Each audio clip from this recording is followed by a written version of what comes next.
Welcome to OSG news. ముందుగా బులెటిన్లోని headlines. గత నెల 25 నుంచి వారాహి దీక్షలో ఉన్న డిప్యూటీ సీఎం పవన్ కళ్యాణ్ ఇవాళ విరమించారు. తనకి అక్రమ సంబంధం ఆటగట్టి అసత్య ప్రచారం చేసిన ఎవరిని వదిలిపెట్టను. ప్రతిభావంతులని గుర్తించేందుకు గ్రామీణ ప్రాంతాల్లో మ్యాచ్లు ఏర్పాటు. కాంగ్రెస్ పార్టీలో చేరుతున్నారని జరుగుతున్న ప్రచారాన్ని ఖండించిన బీఆర్ఎస్ ఎమ్మెల్యే. విశాఖపట్నం జిల్లాలో తన కార్యవర్గం సర్వసభ్య సమావేశం. పోటీ చేసిన ప్రతి స్థానంలో గెలిచామని ఇది దేశంలోనే ఒక case study. Deputy CM Pawan Kalyan. YCP MP విజయసాయిరెడ్డితో తనకు సంబంధం అంటగట్టడం దారుణం. శాంతి. ప్రతిభావంతులను గుర్తించేందుకు గ్రామీణ ప్రాంతాల్లో మ్యాచ్లు ఏర్పాటు. ఆల్రౌండ్ ప్రతిభతో IPL థర్డ్ సీజన్ కప్ గెలిచిన వైజాగ్ వారియర్స్. ఆట ఆడారు. అదే ఉత్సాహంతో ఇక్కడ ప్రెస్లో కూడా మాట్లాడారు. ఆ ఎనర్జీ మీ ద్వారా మన తెలుగు ప్రజలందరికీ, వైజాగ్ ప్రజలందరికీ చేరవేయాలని, దీని యొక్క ప్రెస్ మీట్ యొక్క ముఖ్య ఉద్దేశం మన తెలుగు వాళ్ళలో, మన రెండు రాష్ట్రాల్లోనే, మన విశాఖపట్నంలో ముఖ్యంగా ఎవరైతే ఎనర్జెటిక్ క్రీడాకారులు ఉంటారో వాళ్ళని ఇలాంటి లోకల్ టోర్నీస్ ద్వారా ప్రమోట్ చేసి ముందు రాష్ట్ర స్థాయిలోని, తర్వాత జాతీయ స్థాయిలోని, అలాగే ఫ్యూచర్లో అంతర్జాతీయ స్థాయిలోని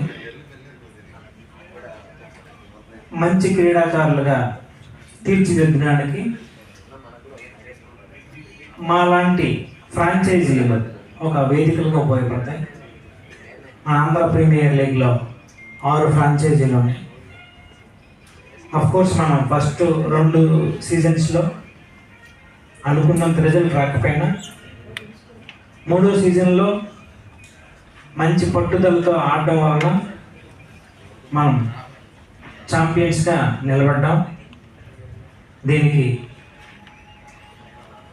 captain KS Bharat, vice captain Ashwin Hebbar, అలాగే మిగిలిన బౌలర్స్, బ్యాటర్స్ అందరూ చాలా బాగా ఆడారు. It's a team work. Cricket అనేది మనం అంతా ఎందుకంటే ఇష్టపడతాం. It's a team work. టీంలో ఎవరు కరెక్ట్గా లేకపోయినా, ఎవరు కొంచెం తప్పు చేసినా దాని ఎఫెక్ట్ అనేది మిగిలిన అందరి మీద పడుతుంది. ఒక కుటుంబంలో ఎవరైనా సరే ఒకరు తప్పు చేస్తే అదంతా కుటుంబీకుల మీద ఎలాగైతే పడుతుందో, అలాగే క్రికెట్లో కూడా ఎవరైనా చిన్న తప్పు చేసినా దాని భారం అనేది అందరి మీద పడుతుంది. కాబట్టి ఇట్స్ ఏ టీమ్ వర్క్. ఈ టీం వర్క్లో కావాల్సింది ఒకరితో ఒకరికి సత్సంబాలు, ఫ్రెండ్లీ రిలేషన్షిప్స్. సో ఒకవేళ తప్పు జరిగినా సరే దాన్ని సరిదిద్దుకోవడానికి తగిన ప్రోత్సాహం, అవన్నీ మనకు అక్కడ కనిపిస్తూ ఉంటాయి. అందుకోసమనే మన ఇండియన్స్ ఎక్కువ క్రికెట్ని వాచ్ చేస్తూ ఉంటారు. That's my opinion, apart from the entertainment. So మా వైజాగ్ వారియర్స్ ద్వారా మరికొంతమంది యువ క్రీడాకారుల్ని ప్రోత్సహించడానికి మరికొంచెం ఎక్కువ టోర్నీలు మేము ఈ చుట్టుపక్కల చిన్న నియోజకవర్గ స్థాయిలోని, అలాగే పార్లమెంట్ స్థాయిలోని ఫ్యూచర్లో కూడా ప్రమోట్ చేసి ఉత్సాహవంతులైన యువకుల్ని ప్రమోట్ చేసి వాళ్ళని ఇక్కడికి తీసుకురావడానికి మేము ట్రై చేస్తాం. ఎందుకంటే సాగర్ బండారు సార్కి, మా ఓనర్స్ అయిన వీళ్ళందరూ, మా ప్లేయర్స్ అందరికీ మంచి ప్లాట్ఫామ్. గత నెల 25 నుంచి వారాహి దీక్షలో ఉన్న డిప్యూటీ సీఎం పవన్ కళ్యాణ్ ఇవాళ విరమించారు. అనంతరం మంగళగిరిలోని జనసేన పార్టీ కేంద్ర కార్యాలయంలోని మంత్రులకు మరియు ఎమ్మెల్యేలకు, ఎంపీలు, ఎమ్మెల్సీని ఆయన సత్కరించారు. తర్వాత వాళ్ళందరూ కలిసి పవన్ని శాల్వాలతో సత్కరించి శుభాకాంక్షలు తెలిపారు. నేపథ్యంలో 5 కోట్ల మంది ప్రజలకి వెన్నుదన్నుగా నిలబడింది జనసేన పార్టీ. రోడ్ల మీదకి రావాలంటే భయం వచ్చింది. ఈరోజు మనకి 100% ఎందుకు వచ్చింది అంటే 5 కోట్ల మంది ప్రజలకి గుండెల్లో ధైర్యం నూరిపోసాం. మనం దెబ్బలు తిన్నాం మనందరం. మన ఎవరు ఇక్కడ ఉన్న వేదిక పైన వీళ్ళుంటే, మన గెలిచిన ఎమ్మెల్యేలు ఉంటే, పోటీ మీకు అన్ని స్థానాల్లో బలం ఇచ్చిన మన జన సైనికులు, వీర మహిళలు, ఇక్కడ ఆసీనులైన నాయకులు ప్రతి ఒక్కరూ మీరందరూ ఉండబట్టి ఈ విజయం సాధ్యమైంది. 21 మంది ఎమ్మెల్యేలు ఇక్కడ మేము కూర్చోగలిగామంటే నాతో సహా అది మీ అందరి కష్టం, శ్రమ, మీ మేధో మదనం, మీ ఎలక్షనీరింగ్ కేపబిలిటీ. జన సైనికులు అసలు పోటీ చేయని చోట్ల, మనం పోటీ చేసిన చోట్ల జన సైనికులు చేశారు, వీర మహిళలు చేశారంటే అదొక మన కోసం చేశారు అనుకోవచ్చు. కానీ మన పోటీ చేయని చోట, మనం పోటీ చెయ్యని మిగతా 160 మన మిగతా అన్ని చోట్ల అసలు ఎలా నిలబడ్డారు కూటమికి, తెలుగుదేశానికి కానీ భారతీయ జనతా పార్టీ కంటే నాకు నిజంగా చాలా చాలా ఆనందం వేసింది. అలాంటి జన సైనికులకి, వీర మహిళలకి చేతులెత్తి మీ అందరికీ మనస్ఫూర్తిగా మీకు నమస్కరిస్తున్నాను. అంటే మీరు రాష్ట్రం కోసం తపన పడ్డారు, రాష్ట్ర బాగోగు కోసం తపన పడ్డారు. సో మీ అందరికీ చాలా చాలా మనస్ఫూర్తిగా నేను ఈ సందర్భంగా నేను మీకు ధన్యవాదాలు తెలుపుకుంటా ఉన్నాను. అలాగే మనం అడుగుతా ఉన్నారు, ఏమైనా ఆశించావా నువ్వు పదవులు, ఉప ముఖ్యమంత్రి అవుతామని ఆశించావా? నిజంగా చెప్పాలన్నా నిజంగా ఏమి ఆశించాల.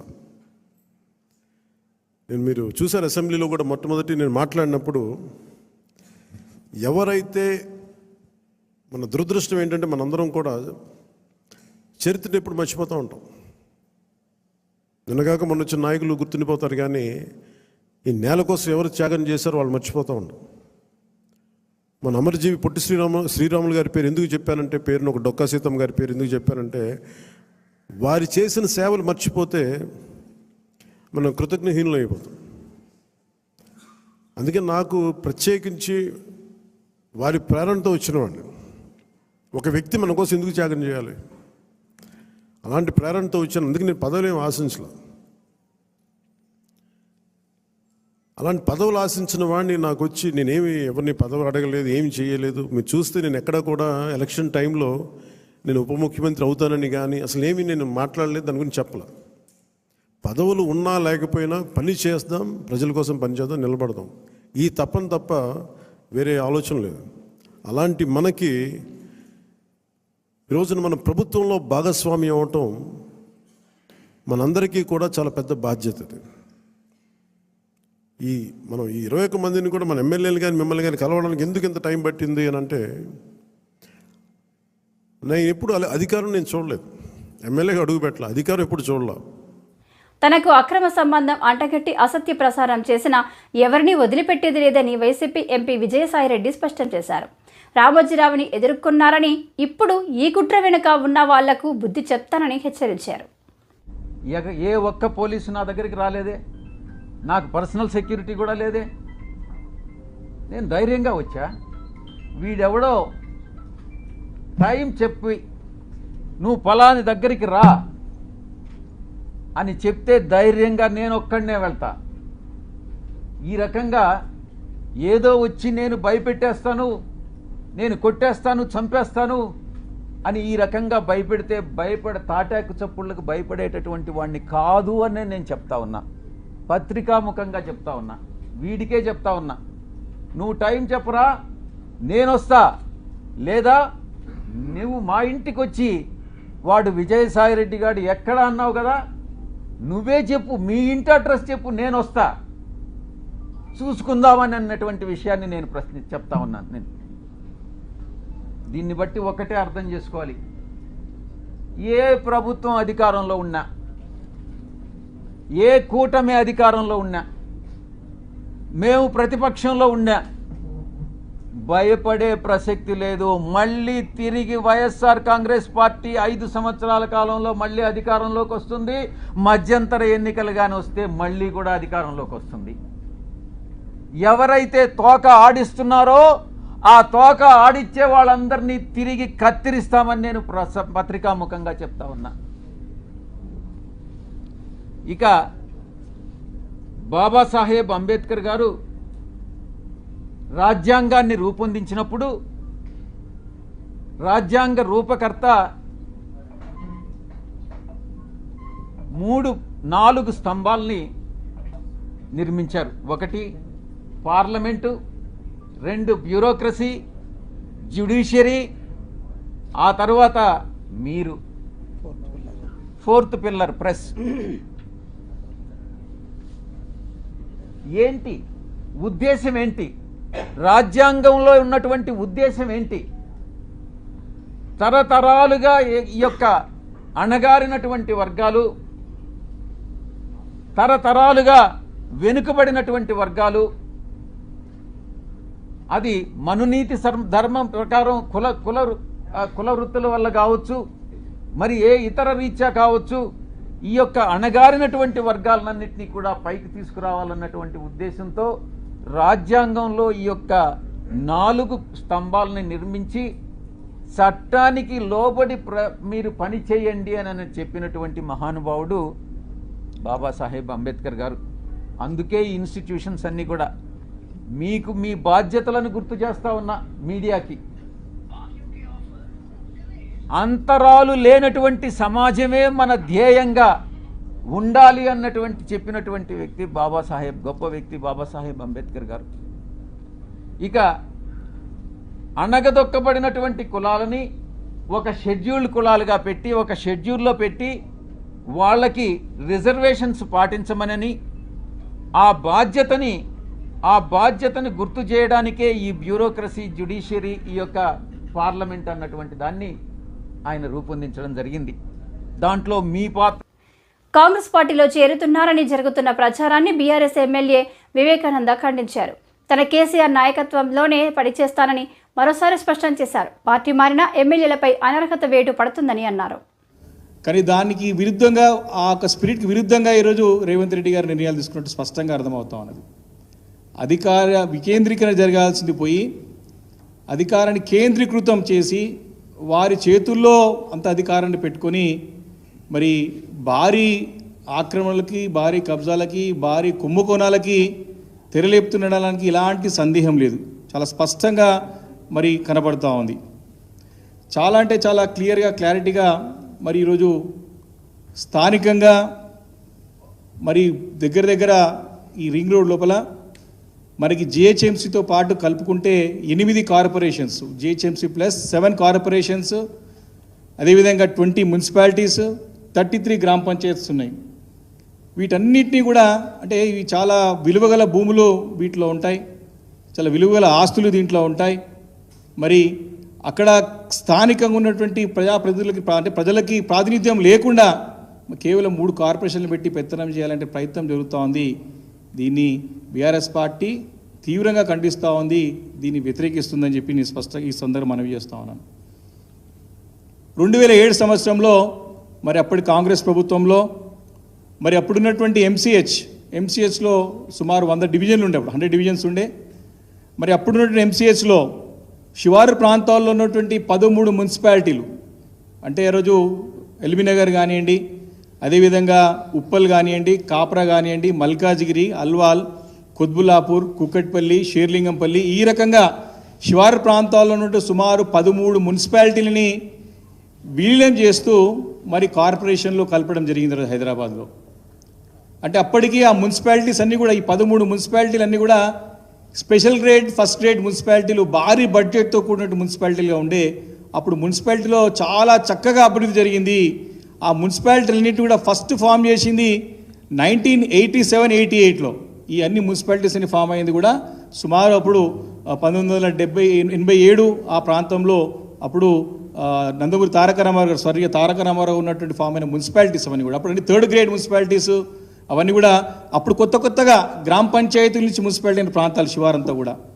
కాబట్టి దగ్గర మరి 1987 నుంచి తీసుకుంటే మరి 2005 వరకు కూడా ఇవన్నీ మున్సిపాలిటీస్గా ఒకటొకటి స్టెప్ ఎత్తుకుంటూ స్పెషల్ గ్రేడ్ మున్సిపాలిటీస్ వరకు వచ్చి భారీ బడ్జెట్తో కూడిన మున్సిపాలిటీస్ని హైదరాబాద్లో 2007లో కలపడం జరిగింది. అప్పుడు కూడా తీవ్ర వ్యతిరేకత మరి ఆ రోజు వ్యక్తమైంది. మరి మున్సిపాలిటీలని తీసుకుపోయి కూడా హైదరాబాద్ నగరంలో కలిపితే ఇక్కడ సేవ్ అవుతుంది. ఇక్కడ ప్రజలకి తమ యొక్క సమస్యలని పరిష్కరించడానికి మరి సరైన వేదిక ఉండదు. ఏ చిన్న సమస్య అయినా సరే హెడ్ ఆఫీస్ పోవాల్సి వస్తుంది. మరి ఇదంతా కూడా అధికారాన్ని అంతా కూడా కేంద్రీకృతం చేస్తున్నారని చెప్పి ఆ రోజు మరి అపోజ్ చేసినా మరి కాంగ్రెస్ పార్టీ 2007లో మరి కలపడం జరిగిందని చెప్పి సందర్భంగా మనం చేస్తున్నాం. 2007 నుంచి స్టార్ట్ అయితే 2016 వరకు నరక యాతన మరి శివారు ప్రాంతాల్లో ప్రజలు ఇబ్బంది పడిన పరిస్థితి పనిచేస్తూ ఉన్నాను. ఇవన్నీ మున్సిపాలిటీస్లో మరి అప్పటి వరకు 2007 వరకు వేగవంతంగా జరిగిన అభివృద్ధి అంతా కూడా కుంటుపడిపోయి ఏ చిన్న సమస్య అయినా సరే అటు మ్యాన్హోల్ రిపేర్ కానీ, ఒక స్ట్రీట్ లైట్ వేయడం కానీ, ఒక వాటర్ లైన్ వేయడం కానీ, ప్రతి చిన్నదానికి కూడా మరి కేంద్ర కార్యాలయం హైదరాబాద్ నగరానికి రావాల్సిన పరిస్థితి. దీంట్లో ఎవరు ప్రత్యక్షంగా ఇబ్బంది పడ్డారు, ఎవరు నష్టపోయారంటే ప్రజలు నష్టపోయినారు, పౌర సంఘాలు నష్టపోయినారు, రెసిడెన్స్ వెల్ఫేర్ అసోసియేషన్స్ నష్టపోయినారు, సీనియర్ సిటిజన్స్ నష్టపోయినారు. చాలా అంటే చాలా ఇబ్బందికరమైన పరిస్థితుల్లో మరి ఆ రోజు చూసినాం. మేము కూడా మా ప్రాంతానికి చెందిన వాళ్ళం కాబట్టి చాలా అంటే చాలా కష్ట నష్టాలతో కూడుకొని మెల్లిమెల్లిగా ముందుకు పోయి మళ్ళీ బీఆర్ఎస్ ప్రభుత్వం వచ్చిన తర్వాత ఆ రోజు కేటీఆర్ గారు బాధ్యత చేపట్టిన తర్వాత 2016లో ఆ సర్కిల్స్ని పెంచుకొని, జోన్స్ పెంచుకొని, ఈ యొక్క సర్కిల్స్లో అప్పుడు డిప్యూటీ కమిషనర్ అంటే డమ్మీ కమిషనర్గా ఉంటా ఉండే. అప్పటి వరకు పవర్ఫుల్ ఉన్నటువంటి కమిషనర్ సర్కిల్స్ ఉంటారో వారిని హోదాని డిప్యూటీ కమిషనర్ చేసి ఏం అధికారాలు లేకుండా ఇబ్బందికర పరిస్థితి ఉండే, డమ్మీ కమిషనర్స్ ఉండే. తర్వాత 2016లో ఈ సర్కిల్స్ అన్నింటిని, మున్సిపల్ సర్కిల్స్ అన్నింటినీ కూడా బలోపేతం చేసి, జోనల్ సిస్టమ్ని బలోపేతం చేసి, వారికి అధికారాలు ఇచ్చి మెల్లిమెల్లిగా అభివృద్ధి చేసుకుంటూ మరి మొన్నటి వరకు ముందుకు వచ్చాం. మరి వాటి ఫలితమే చక్కగా పనిచేసాం కాబట్టే మొన్న గ్రేట్ హైదరాబాద్లో అన్ని సీట్లు కూడా విశాఖపట్నం జిల్లా నూతన కార్యవర్గం Andhra Pradesh working journalist federation Visakhapatnam జిల్లా సర్వసభ్య సమావేశం మరియు ఎన్నికలు రైల్వే న్యూ కాలనీలోని సింకా గ్రౌండ్లో శనివారం జరిగాయి. మీరంటే చంద్రబాబు నాయుడు గౌరవ మర్యాదలు ఉన్నాయి. మీరు ఎలాగా స్వార్థంలోనే నాయకత్వంగా ఉన్నారో తెలుసు. మీకు అసలు ఈ యూనియన్ మీకు అవసరం లేదు. మీరు లేకపోతే మా యూనియన్, నా వైజాగ్ నారాయణ గారు అలాగో అక్కడ కూడా నా ఆంజనేయ గారు అలాగే అందరూ బ్యాక్ని రాష్ట్ర కార్యవర్గం ఉంది, నేషనల్ కార్యవర్గం ఉంది, నడిపించాలి కదా. ఆయన వయసులో కూడా మనల్ని ఆయన ప్రశ్న ఆయన రాసి పంపిస్తారు. ఎవరి మీద ఎక్కడైనా ఢిల్లీలో దాడి జరిగినా మనకి ఎవరైనా ఇప్పుడు మీటింగ్ అయిపోయిన తర్వాత ప్రశ్న పంపించారంటే నువ్వు పంపించాను పంపించాడు చీవాట్లు నా పేరు మర్చిపోయారండి. అలాంటి ఏంటంటే ఇప్పుడు ఆయన ఈ వయసులో కూడా ఎవరి మీద దాడి జరిగినా ఎక్కడైనా ఏదైనా జరిగినా వెంటనే అన్నను పంపించి నేషనల్ జర్నలిస్ట్ దగ్గరకు పంపిస్తారు, మన ఆంధ్రప్రదేశ్ నుంచి కూడా పంపిస్తారు. కనీసం మన మద్దతు తెలిపినట్టు ఉండాలి. కాబట్టి ప్రతి ఒక్కరు కూడా అందరూ నాకేమి స్వార్థం లేదు, అందరూ నా అన్నదమ్ములు, అందరూ నా గురువులే, అందరూ నా పెద్దలే. వయసులో చాలా మంది ఉన్నారు. నేను దాదాపు 30 ఏళ్ళు అయిపోతుంది రేపు పత్రికా రంగంలోకి వచ్చి. నేను కూడా తీసుకొని మేనేజ్ అనుకోండి. మొన్న వెళ్తాను, నేను ఢిల్లీ రానండి, మళ్ళీ వస్తానండి, తర్వాత వస్తానంటే నాయకత్వం కూడా వెళ్ళాలి. అందరూ అన్ని రాష్ట్రాల నుంచి వస్తే ఢిల్లీలో మీటింగ్ జరుగుతుంది. ఢిల్లీలో ఉన్నాడు అప్పుడు మీటింగ్ పెట్టుకోండి. ఒక నలుగురిని తీసుకెళ్ళాలి, మనం కూడా ఉండాలి. నలుగురు ఉంటేనే నాయకులు అంటారు. అలా కాకుండా ఎవరికంటే కాయకుంటారు, నాయకత్వం వినిపించుకోదు. ఇంతకాలం సుదీర్ఘకాలం మీకు విషయాలు చెప్పారంటే సీనియర్లు అందరూ ఉన్నారు, అందరూ ఇండియన్ ఆవిర్భావం నుంచి ఉన్నారు.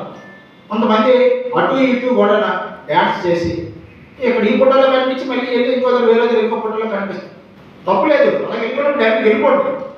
అలా కాకుండా ఇదే యూనియన్ ఉండి మళ్ళీ మమ్మల్ని ఇబ్బంది పెట్టడం, మీరు ఏ యూనియన్ ఉన్నారో బయట వాళ్ళకి తెలియకపోవడం, ఇదంతా కూడా గందరగోళం. కాబట్టి మీరు ఏది ఇండివిజువల్గా ఒక సైకిల్ కోసమో లేకపోతే ఒక సొసైటీల కోసం పోరాడితే దానికి తప్పులేదు. ఎందుకంటే మనకి అది ఎవరి కాదు ఏదైనా సరే అవకాశం వస్తుంది. మన ఏరియా ప్రాంతంలో సైట్లు వస్తున్నాయంటే మీ గాజువాళ్ళు అందరూ ట్రై చేసుకోండి, తప్పే ఉంది. దానికి మేము తప్పు పట్టట్లేదు. మన యూనియన్ పరంగా మాత్రమే మనకి నేను ఒక్కరిని సాయం చేయగలను, అంతగా చేయగలను, 5,000 చేయగలను, 10,000 చేయగలను. నాకు కూడా ఏదైనా రావాలి. నేను కూడా నా భార్య పిల్లలు కూడా బతకాలి కదా. అలా కాకుండా అందరం కూడా ఏదైనా యాక్టివేట్ పెడితే ఇప్పుడు సిటీలో కల్చర్ నడుస్తుంది కానీ అదే ఎక్కువైపోయింది. ఎవరైనా ఒక రోజు 2 రోజులు ఉంటే నిజంగా జెన్యూన్ పేద జర్నలిస్ట్ అయితే వెంటనే 25,000 వేస్తారు. ప్రతి ఒక్కరికి ఎక్కడెక్కడో సంబంధం లేకుండా ఫోటోలు ఇచ్చి ఏదైనా పేద జర్నలిస్ట్ మీరు సాయం చేయండి. ఎవరైతే రోజు డబ్బులు మనం మాత్రం అంతమంది డబ్బులు ఉన్నారా? కాబట్టి ఈ యూనియన్ ఉంటే యూనియన్ ఉన్న ఉండండి, వేరే యూనియన్. వైసీపీ ఎంపీ విజయసాయిరెడ్డితో తనకు సంబంధం అంటగట్టడం దారుణమని దేవాలయ అసిస్టెంట్ కమిషనర్ శాంతి వాపోయారు. సుభాష్ అనే వ్యక్తితో బిడ్డను కన్నానని చెప్పారు. తను విదేశాల్లో ఉండగా తన భార్య వేరే వారితో బిడ్డని కన్నదని మొదట భర్త మదనమోహన్ చేసిన ఆరోపణలపై ఆమె వివరణ ఇచ్చారు. విజయసాయితో ఎలాంటి సంబంధం లేదన్నారు. ఇప్పుడైనా నేను నమ్మి మీరు ఏదైతే మాట్లాడారో అదంతా కూడా ఒక్కసారి నాకు కనీసం చేయండి. ఏదైనా ఉంటే విషయానికి నేను అప్రోచ్ అవుతాను. నాకు పర్సనల్గా ఏమైనా ఇష్యూ ఉంటే సార్తో నేను అప్రోచ్ అవుతాను. ఇంతకు మించి నేను నుంచి ఏం కోరుకోవచ్చు. అట్లీస్ట్ అసలు విజయవాడకి ఒక వేరే ఊళ్ళో చూసిన ఒక అమ్మాయి ఇక్కడ పనిచేస్తుందనైనా సరే మీరు చెప్పండి sir. So happy for that sir. Thanks. మీ అందరూ కనీసం నా కూడా వినడానికైనా మీరు అందరూ వచ్చినందుకు వెరీ హ్యాపీ టు ఆల్. ఎప్పుడైతే ఆయన పోయేసేసి డిపార్ట్మెంట్ లెటర్ పెట్టిన రోజు కూడా నేను ఏం పాల్గొలేదు సార్. నాకు తెలియదు అసలు నాకు కాల్ చేసేయలేరు. నేను మొత్తం మీ కమిషన్ మాట్లాడతాను, మీ పక్కన ఇస్తాను అనేసి నేను లైక్ ఇప్పుడైతే లెటర్ ఇచ్చిన కాంటెక్స్ స్టైగర్ పోలీస్ స్టేషన్ కాకుండా ప్రైమరీ అప్రోచ్మెంట్ పోలీస్ స్టేషన్ కాబట్టి ఎందుకంటే నాకు అప్పటికి రిటర్న్ చెప్పే సో దట్ నేను రిటర్న్ అంతవరకు మీరు ఎందుకు అడగలేదంటే మా యొక్క సంబంధం నాకు లేదు కాబట్టి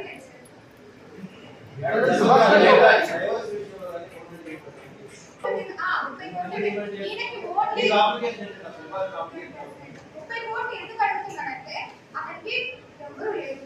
అతని సంపాదనంతగా 1 లక్ష రూపాయల జీతం మిగిలినాయి. ఆ 30 కోట్లు కూడా విజయసాయి రెడ్డి గారి పేరు పెడితే ఆయన దగ్గర నుంచి నాకు వస్తాయని ఆశతో ఖచ్చితంగా ఆయనే రాశాడు. ప్రతి చాటింగ్ లో కూడా విజయసాయి రెడ్డి గారి పేరే రాశాడు. ఆయన నా పిల్లలు ఉన్నారు సార్. నేను ఇక్కడ రాశాను. నేను ఆల్రెడీ మేము ఇద్దరు కూడా ఎక్స్ట్రా సార్.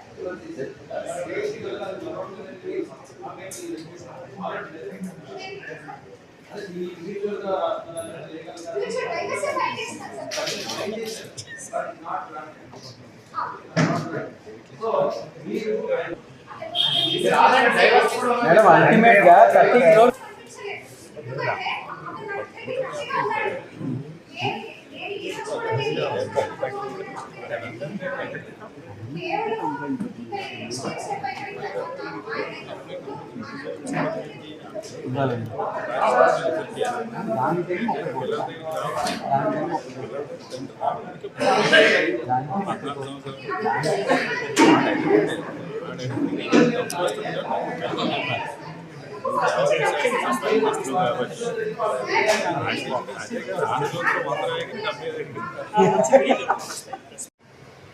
నేను క్రిస్టియన్లోకి మార్చాలని ట్రైనింగ్ అని పెట్టాను.